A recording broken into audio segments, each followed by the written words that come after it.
ఈరోజు ఎన్డీఏ కూటమి job first ఉద్యోగ కల్పన మా విధానం అని చెప్పి చాలా స్పష్టంగా చెప్పాం. అందుకే ఈ ప్రభుత్వం వచ్చిన మొదటి సంతకం మెగా డిఎస్సి 16,347కు సంతకం పెట్టాం. ఇంటర్వ్యూలు కూడా పిలవడానికి సిద్ధంగా ఉన్నాం. కొంచెం రిటర్న్ ఎగ్జామ్ టైం కావాలంటే ఆ టైం ఇచ్చాం.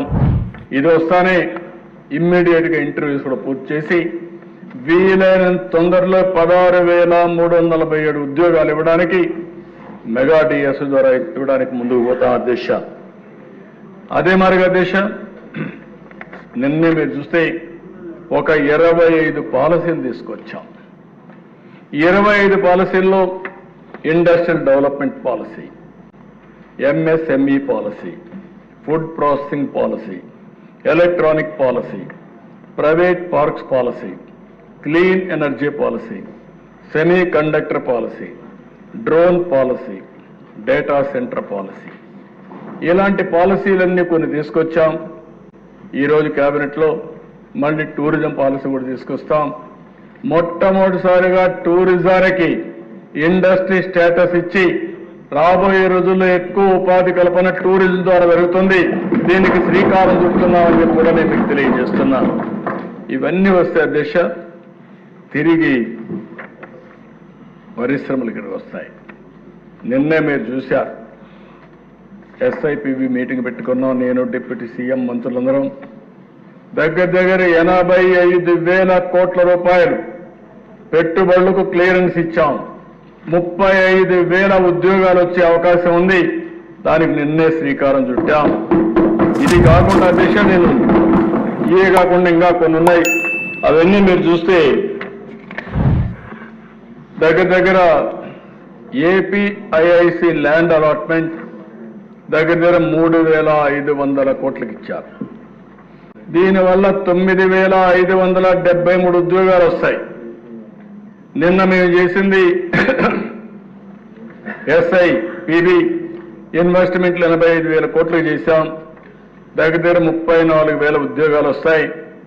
ఇంకొక పక్కన ఏదైతే ఎన్హెచ్పిసి ఎన్టీపీసీ ఏదైతే ఉందో ఆ ఎన్టీపీసీ ఈ నెల 29వ తారీఖున ప్రధానమంత్రి గారు ఫౌండేషన్ ఇస్తున్నారు.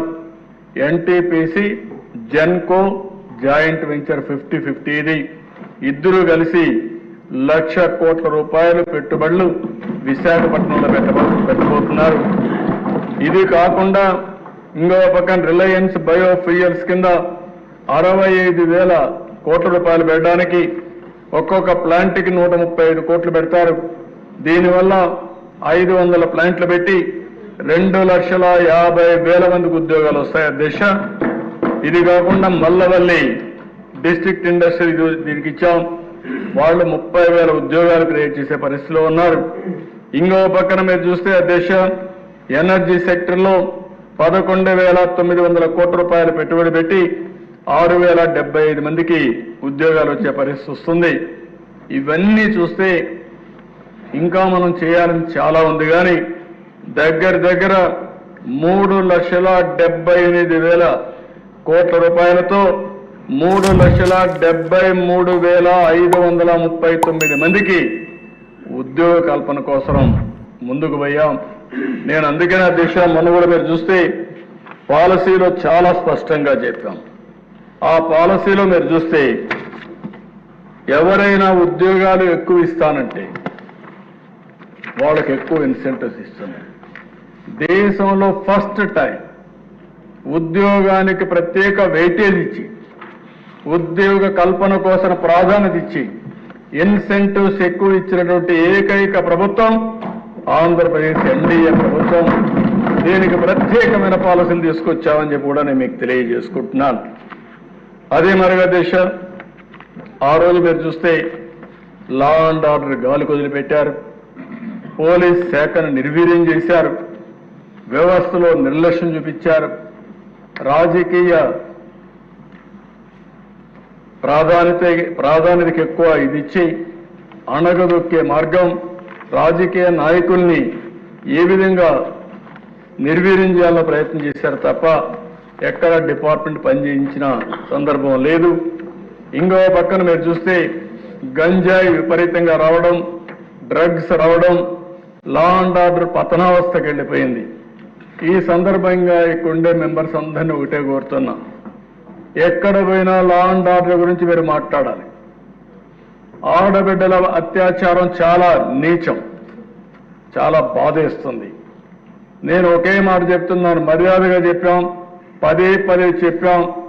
ఒక పక్క ఎడ్యుకేట్ చేస్తాం, ఇంకో పక్క వార్నింగ్ కూడా ఇస్తున్నా. ఎవరైతే ఆడబిడ్డల జోలికి వస్తారో కబద్దార్ జాగ్రత్తగా ఉండి ఏం చేయబోతామో చేసి చూపిస్తాం.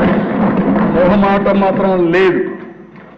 మీరు కావాలని గంజాయి తీసుకొని, ఇప్పుడైతే గంజాయి కూడా డ్రోన్స్ పెట్టాం. డ్రోన్స్ ద్వారా గంజాయిని ఐడెంటిఫై చేస్తున్నాం. ఎక్కడైతే గంజాయికి మూలాలు ఉన్నాయో, ఎక్కడైతే పండిస్తున్నారో అక్కడి నుంచే సోర్స్లో నుంచే దాన్ని కంట్రోల్ చేసే బాధ్యత తీసుకున్నాం. ఈ నెలలోనే లేకుంటే ఫస్ట్ వీక్లో ఈ డ్రగ్స్కు వ్యతిరేకంగా పెద్ద ర్యాలీ కూడా తీయాల్సిన అవసరం ఉంది. దిశ ఈ సభలో నేను అనౌన్స్ చేస్తున్నా. మనందరికీ నేను చూసుకొని ఆ టైమింగ్స్ కూడా చూసుకొని ఒక రోజున విద్యార్థుల్లో కూడా అవేర్నెస్ తీసుకొద్దాం, పిల్లల్లో కూడా అవేర్నెస్ తేవాల్సిన అవసరం ఉంది. పేరెంట్స్ కూడా విజ్ఞప్తి చేస్తున్నాను దిశ, పిల్లలతో మాట్లాడండి, ఎడ్యుకేట్ చేయండి. కొంతమందిని చూస్తే ఏంటి దిశ 16 సంవత్సరాలు 18 సంవత్సరాలు, ఒక పక్క చూస్తే భవిష్యత్తుకు ముందుకు పోతున్నారు. ఈరోజు పేపర్లో నేను చూస్తే 3,10,000 మంది అమెరికాకు చదువుకోవడానికి వెళ్తున్నారు. అందులో అధ్యక్ష 56% ఆంధ్రప్రదేశ్ తెలంగాణ తెలుగు వారు వెళ్తున్నారు. దేశమంతా 46% అయితే 54%, 56% మన వాళ్ళు వెళ్లే పరిస్థితికి వచ్చారు. అంటే ప్రపంచం మొత్తం నాలెడ్జ్ ఎకానమీలో రాణిస్తున్నారు. కొంతమంది పనికిరాని పిల్లలు, ఆ పిల్లలు కూడా తప్పు కాదు, మనం కూడా తయారు చేయాలి, మాట్లాడాలి. వాళ్ళ విషయాలు ఎప్పటికప్పుడు మాట్లాడి వాళ్ళను కూడా సమాయత్తం చేయాల్సిన బాధ్యత, మెంటల్గా ప్రిపేర్ చేయాల్సిన బాధ్యత ఉంది. ఒకవేళ ఎవరన్నా కానీ సరిగా కానీ ఉండకపోతే అలాంటి వాళ్ళని కఠినంగా వాళ్ళపైన యాక్షన్లు తీసుకుని తద్వారా ఒక మెసేజ్ కూడా ఇవ్వాల్సిన అవసరం ఉంది. ఎవరైతే కరుడుగట్టిన నేరస్తులు కూడా హెచ్చరిక చేస్తున్నా, అలాంటి నేరస్తులు ఉండవలసిన ప్లేస్ ఆంధ్రప్రదేశ్ రాష్ట్రం కాదు, అది గుర్తుపెట్టుకోండి. మీరు ఒక సవాలుగా సమాజానికి తయారైతే మీ తాట తీసే బాధ్యత ఈ ప్రభుత్వం తీసుకుంటుందని చెప్పి కూడా హెచ్చరిస్తున్నారు అధ్యక్ష. ఎక్కడ రాజీ పడం. ఇంకో పక్కన అధ్యక్ష, ఫింగర్ ప్రింట్ వ్యవస్థకు డబ్బులు ఇవ్వలేకపోయాను. ఈరోజు 120 కోట్లు ఇచ్చాం, వెహికల్స్ డబ్బులు ఇచ్చాం, కొత్త వెహికల్స్ అని పెడుతున్నాం, టెక్నాలజీ ప్రాధాన్యత ఇస్తున్నాం. భవిష్యత్తులో పోలీస్ శాఖను బలోపేతం చేసి లా అండ్ ఆర్డర్కి టాప్ ప్రియారిటీ ఇస్తామని చెప్పి కూడా నేను మీకు తెలియజేస్తున్నాను. ఇది కాకుండా అధ్యక్ష, ఈరోజు ఈ ప్రభుత్వంలో మీరు ఒకసారి చూస్తే సుపరిపాలనకు నాంది పలికాం. ఒక పక్క అభివృద్ధి సంక్షేమం సుజావుగా జరగాలంటే పరిపాలన గుడ్ గవర్నెన్స్ ఉండాల్సిన అవసరం ఉంది. అందుకనే ఈరోజు మీరు చూసినప్పుడు 1వ తారీఖునే ఉద్యోగస్తులకి, పింఛన్దారులకి, ఎవరైతే పెన్షనర్స్ ఉన్నారో వాళ్ళందరికీ కూడా 1వ తారీఖు ఇచ్చే పరిస్థితి తీసుకొచ్చాం.